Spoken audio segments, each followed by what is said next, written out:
നമസ്കാരം. നമ്മൾ ഇന്ന് ഡിസ്കസ് ചെയ്യാൻ പോകുന്നത് നമ്മുടെ RCC ഫൗണ്ടേഷൻ റബിളിനെ വെച്ചിട്ട് എന്തുകൊണ്ട് നമ്മൾ പ്രിഫർ ചെയ്യുന്നു എന്നുള്ളതാണ്.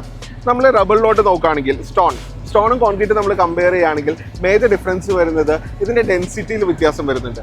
ഡെൻസിറ്റിയിൽ നമ്മുടെ കോൺക്രീറ്റ് നോക്കുകയാണെങ്കിൽ 2400 മുകളിലോട്ടായിരിക്കും RCC കോൺക്രീറ്റിൻ്റെ ഡെൻസിറ്റി പോവുക. അതേസമയം റബിളിൻ്റെ ഡെൻസിറ്റി വരിക 1600 തൊട്ട് മുകളിലോട്ടാണ്. So definitely density wise concrete ആയിരിക്കും എപ്പോഴും ബെറ്റർ ആവുക. അതുപോലെ തന്നെ നമ്മൾ RCC കോൺക്രീറ്റ് ചെയ്യുന്ന സമയത്ത് ടെൻസൈൽ ലോഡ് എടുക്കാനായിട്ടാണ് നമ്മൾ അതിനകത്ത് റീബാർ ആഡ് ചെയ്യുന്നത്. സോ ആ ഒരു മിക്സ് അല്ലെങ്കിൽ ആ ഒരു പ്രപ്പോർഷനിലോട്ട് വരുന്ന സമയത്ത് ഇതിൻ്റെ ടെൻസൈൽ ലോഡും കംപ്രസീവ് ലോഡും എടുക്കാനുള്ള കപ്പാസിറ്റി റബിളിനെ വെച്ചിട്ട് വളരെ കൂടുതലാണ് നമ്മൾ RCC ഫൗണ്ടേഷൻസിൽ കണ്ടുവരുന്നത്. സോ അതുകൊണ്ട് തന്നെ മൊത്തം ആ വീടിൻ്റെ ലോഡ് ഡിസ്ട്രിബ്യൂഷൻ ആയാലും ലോഡ് ടേക്കിംഗ് കപ്പാസിറ്റി ആയാലും റബിളിനേക്കാളും എന്തുകൊണ്ടും അപ്പർ ലിമിറ്റിലായിരിക്കും RCC വർക്ക്സിൻ്റെ ലോഡ് ബെയറിംഗ് അല്ലെങ്കിൽ ലോഡ് ക്യാരിങ് കപ്പാസിറ്റി പ്രൊവൈഡ് ചെയ്യുക. പിന്നെ അതുപോലെ തന്നെ റബിൾ ആകുമ്പോൾ ഇതിലെ വോയിഡ്സ് ഫില്ല് ചെയ്യാനായിട്ട് നമ്മൾ ഉപയോഗിക്കുന്ന മോട്ടറാണ്.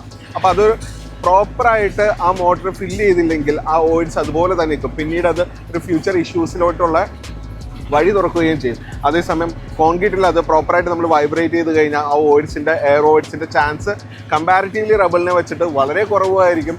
അതുപോലെ തന്നെ ആ ഒരു വാട്ടർ റീറ്റെയിനിങ് പ്രോപ്പർട്ടീസും കാര്യങ്ങളും എല്ലാം റബിളിനെ വെച്ചിട്ട് കൂടുതലായിരിക്കും കോൺക്രീറ്റിങ്ങിന്.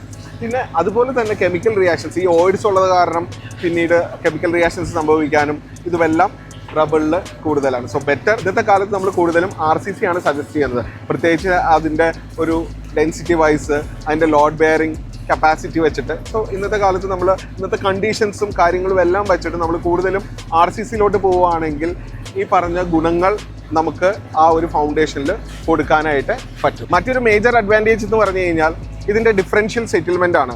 സോ റബിളിനെ വെച്ചിട്ട് ഡിഫറൻഷ്യൽ സെറ്റിൽമെൻറ്റ് RCCയിൽ വളരെ കുറവായിരിക്കും. കാരണം ഇതിനെ ടെൻസൈൽ ലോഡ് എടുക്കാനായിട്ട് റീബാർസ് നമ്മൾ പ്രൊവൈഡ് ചെയ്യേണ്ടത്. അതുപോലെ ഡെൻസിറ്റി വൈസ് കോൺക്രീറ്റ് വളരെ മുന്നിലാണ് റബിളിനെ കമ്പയർ ചെയ്യുമ്പോൾ.